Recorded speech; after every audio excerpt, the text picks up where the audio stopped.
Nah justru omon-omon ini akan menjadi gimmick yang kedua untuk Pak Prabowo. Ya kalau pergaulan sehari ngomong-ngomong aja loh gitu. Atau mungkin omong kosong gitu mungkin Mr. Puisi ya? Bisa juga kan? Omong kosong bisa, tapi omong-omong akhirnya semua orang tahu ngomong-ngomong aja.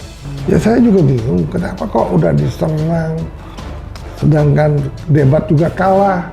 Debat kedua tuh kalah, debat pertama juga kalah dengan Pak Anies. Dan saya yakin debat ketiga dengan Pak Anies, makanya yakin Pak Anies juga pasti akan omon-omon lagi. Pasti hebat. Kalau menurut saya tetap naik sih. Karena menurut saya banyak masyarakat yang udah mulai mulai kenal dan tahu program dari Pak Prabowo dan Mas Gibran sendiri. Jadi mungkin sekarang dibutuhkan masyarakat lebih tegas, berani, berwawasan internasional, dan yang jelas itu tidak bisa disetir mungkin ya Mr. Puisi. Jadi lebih ya untuk demi kebaikan bangsa Indonesia.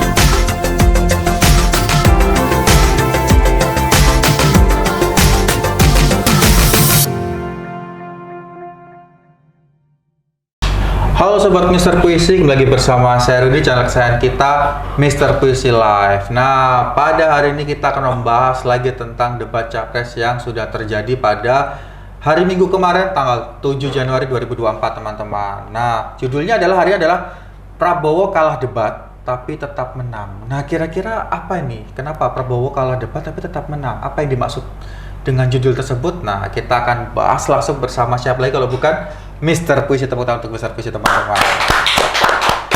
Mr. Puisi, gimana kabarnya hari ini Mr. Puisi? Kabarnya kita omon-omon yang banyak dulu, biar kita ngobrolnya asik gitu.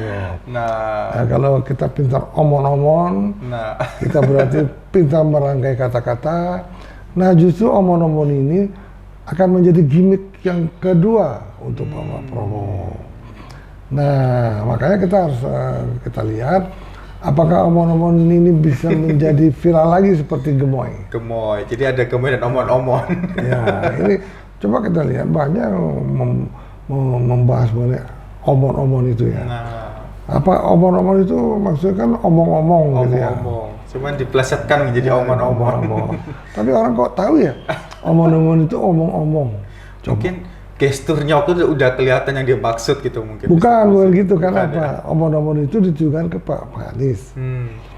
Tujuan Pak Anies itu pasti kan karena Pak Anies adalah merupakan pembuat kata-kata yang indah dan canggih, seperti apa namanya puisikus, kata-katanya enak, yang sehingga apa yang dibicarakan, apa yang diperdebatkan, apa yang dia omongin kelihatan indah, tepat dan bagus sekali. Nah, jadi itu yang tujuannya itu pasti omong-omong itu artinya pasti orang menafsirkan omong-omong.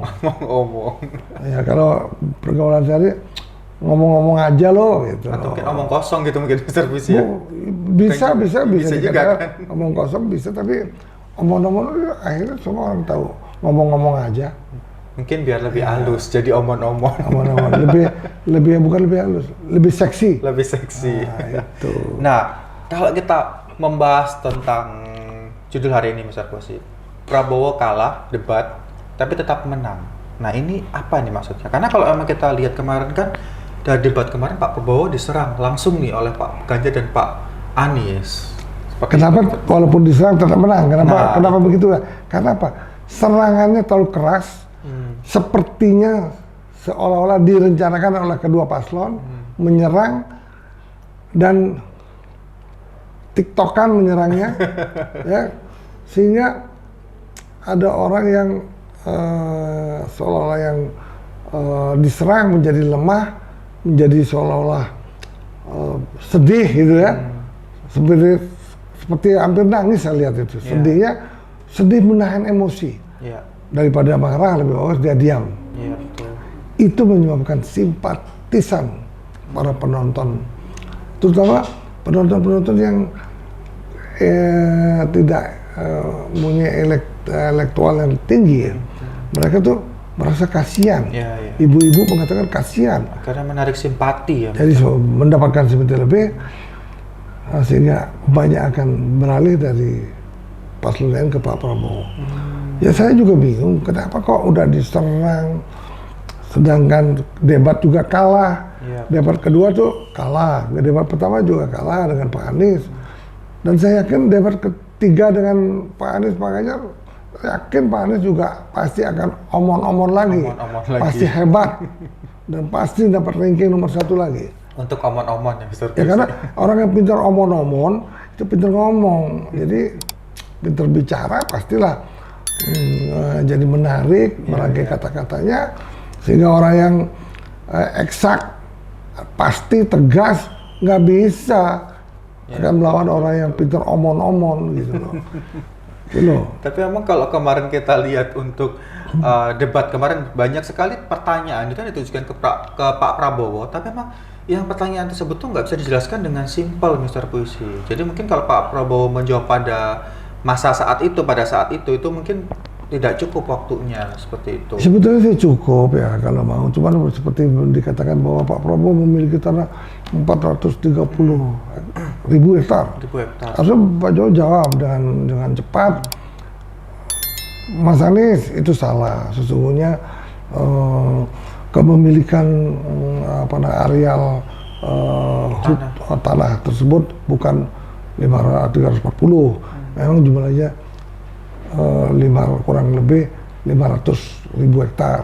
Nah itu kan bukan sekedar kita mendapatkan tanah ataupun bagi-bagi tanah pada situ, permohonan disetujui pemerintah mendapatkan hak guna usaha yang mana mungkin ada persyaratan lain, sehingga itu ya bukan Pak Prabowo saja mendapatkan itu, bilang aja bahwa dia dapat tanah ini dari pemerintah sebelum Pak Jokowi, kan gitu ya. Betul. Sehingga tidak menyangkut-nyangkut masalah Pak Jokowi gitu. Betul.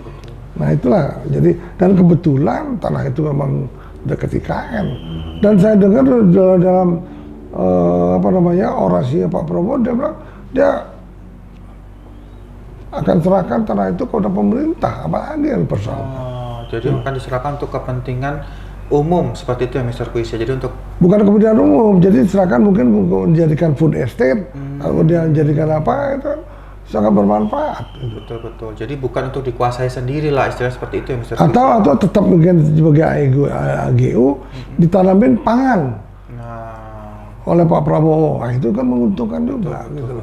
Sehingga kesediaan pangan dalam negeri cukup, tidak tergantung dari luar negeri, karena ada indikasi bahwa pangan-pangan dari luar itu akan di stop ekspornya. Karena apa? Krisis pangan dunia akan terjadi 1-2 tahun yang akan datang.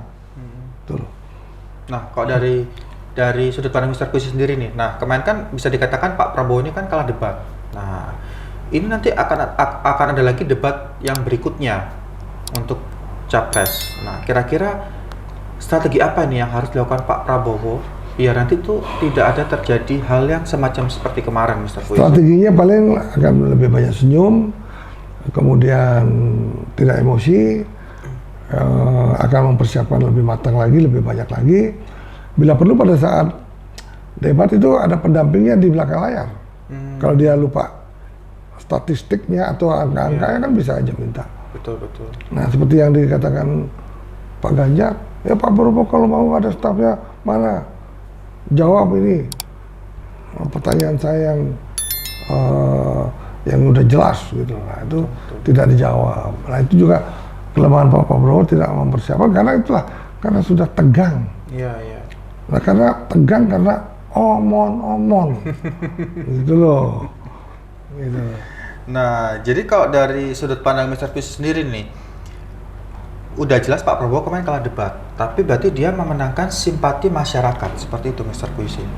Ya simpati masyarakat itu karena kasihan, dan banyak juga pengamat politik mengatakan bahwa kok tega gitu loh, omon-omon seperti itu. Betul. Jadi karena ya kemudian dibalas juga bahwa masalah etik, masalah Pak Prabowo pernah membantu Pak Anies, pernah janji Pak Anies juga tidak akan maju pilpres kalau Pak Prabowo pilpres, dan itu digulir-gulir, itulah menyebabkan elektabilitas Pak Prabowo naik, kemungkinan Pak Anies akan turun, Pak Ganjar akan naik. Jadi sebenarnya apa yang dilakukan Pak Anies ini akhirnya menjadi bumerang. Jadi bumerang untuk Pak Anies sendiri. Padahal dia inginnya menjatuhkan Pak Prabowo biar Pak Anies ini bisa naik juga ya Mr. Puisi. Tapi ternyata malah jadi bumerang. Seharusnya Pak Anies itu membicarakan gagasan yang bagus. Betul. Dan apalagi membuat gagasan menjamin kalau dia jadi presiden akan berantas korupsi dengan cara 1, 2, 3, 4. Mencari dana dengan cara 1, 2, 3, 4. Ya kan, dan lain-lain. Mungkin itu akan, karena kalau kita lihat kemarin tuh malah bukan mencapaikan visi dan misi ya misalnya, tapi lebih kayak akhirnya menjatuhkan dari kritik dari kinerja Pak Prabowo selama menjadi kementerian seperti itu ya Mr. Padahal kalau kita amati lagi, kita telaah lagi, harusnya kemarin jadi ajang untuk menyalurkan visi dan misi seperti itu. Demikian juga kritik Pak Ganjar juga mengenai pesawat itu juga sudah banyak yang membantah ya. Karena begini ya, memang sekarang itu sangat diperlukan pesawat untuk sambil menunggu pesawat yang mungkin datang 7 tahun lagi, 5-7 tahun lagi itu vakum. Coba kalau terjadi apa-apa, itu kan konyol. Gitu. Nah, memang dibutuhkan pesawat yang mampu untuk berfungsi sementara waktu, itu loh. Dan saya dengar katanya bahwa pesawat itu pernah mau dibawakan ke Indonesia. Setelah diselidiki, diceknya, ternyata tidak ada. Itu mungkin wacana daripada Menteri Menhan yang dulu mungkin ya, kita nggak tahu. Nah itulah menyebabkan bahwa semua kritik-kritik yang belum pasti kemudian bisa dibantah oleh para juru bicara Pak Prabowo, sehingga itu yang bisa menaikkan elektabilitas kembali Pak Prabowo, sehingga memungkinkan untuk menjadi pemenang gitu. Dan memang kalau kita sampai saat ini rating dari Pak Prabowo pun bukannya turun ya, tapi malah mungkin naik kemarin itu setelah debat capres yang kemarin, yang kedua ya kalau untuk capres ya. Ya coba sekarang Bro Rudi bisa tebak nggak? Apa itu? Kira-kira Pak Prabowo Januari mau naik apa tidak dengan kritik yang diserang seperti itu? Kira-kira naik apa enggak? Yang benar-benar kita lihat sekarang Januari kan, akhir Januari ini. Berarti sekitar tanggal 30-an ya Mr. Puisi, nanti kita akan lihat ya. Gimana menurut Anda? Kalau menurut saya tetap naik sih. Karena menurut saya banyak masyarakat yang udah mulai mulai kenal dan tahu program dari Pak Prabowo dan Mas Gibran sendiri. Seperti itu. Menurut saya ya, dari visi misi yang mereka sampaikan itu lebih ngena lah daripada pesaing-pesaingnya. Kalau Mr. Puisi sendiri gimana nih kira-kira? Kalau saya masih 50-50. Masih 50-50 ya? Karena kita lihat dulu nanti Mas Gibran ini. Nah kalau Mas Gibran leader lagi, wah itu bisa 1 putaran. Karena apa? Sekarang banyak orang nunggu Mas Gibran. Betul. Karena yang kayaknya jadi idolnya Mas Gibran ya sekarang. Capres ini kayaknya biasa-biasa, biar bagus, biar nggak ada bedanya. Tapi Gibran ini yang ditunggu-tunggu, kalau dia mencuat lagi ke atas 1 putaran. Nah itulah makanya belum pasti, kita nunggu cawapresnya. Padahal kalau kita lihat Mr. Sia, pada tahun-tahun sebelumnya itu jarang banget ya cawapres itu dilibatkan bila dalam nah inilah sekarang itu bagus karena dulu kan selalu berdua. Betul. Ya kan, didampingi itu kan. Iya. Nah sekarang betul-betul satu persatu ya. Satu persatu. Gitu loh. Jadi bisa terlihat di mana kira-kira cawapresnya benar-benar akan bekerja, atau mana yang mungkin hanya sebagai yang penting ada capresnya untuk suara aja, seperti itu ya Mr. Puisi. Ya itu dia, makanya kalau inilah walaupun ada masalah di MK, ini pencalonan Mas Gibran sebagai cawapres itu kita akan ada terobosan baru di kemudian hari, sehingga banyak anak-anak muda yang berani mencalonkan diri, baik sebagai DPR, sebagai bupati, gubernur. Nah, makanya partai politik itu harus betul-betul menyaring orang-orang muda sekali yang berprestasi. Banyak sekali sebetulnya, tapi karena tidak ada jaminan anak muda bisa masuk ke politik, tidak ada jaminan masuk menjadi pejabat eksekutif, legislatif, nah makanya agak slow. Nah sekarang dengan Mas Gibran, terobosan baru menuju era anak muda yang kreatif menjadi pemimpin bangsa Indonesia, terutama di tahun emas 2045. Nah, luar biasa teman-teman. Tapi kalau menurut Mr. Puisi sendiri nih, kira-kira dari sudut pandang masyarakat luas ini kepada Pak Prabowo gimana nih? Kira-kira Mr. Puisi? Tanggapan masyarakat terutama yang paling sulit ditembusnya di Pulau Bali.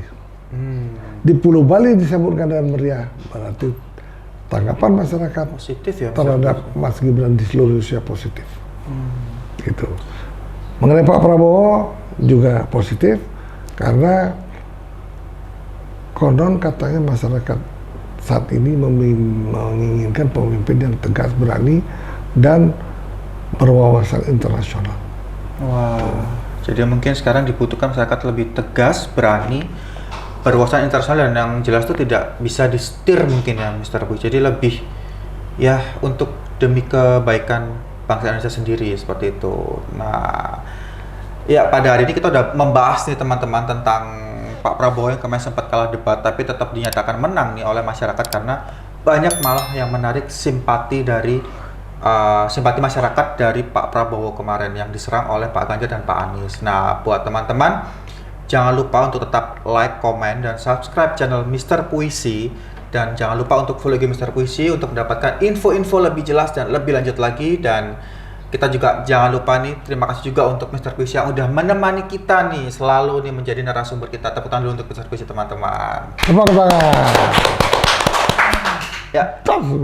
Sampai jumpa teman-teman dan kembali lagi di channel yang berikutnya. Bye bye.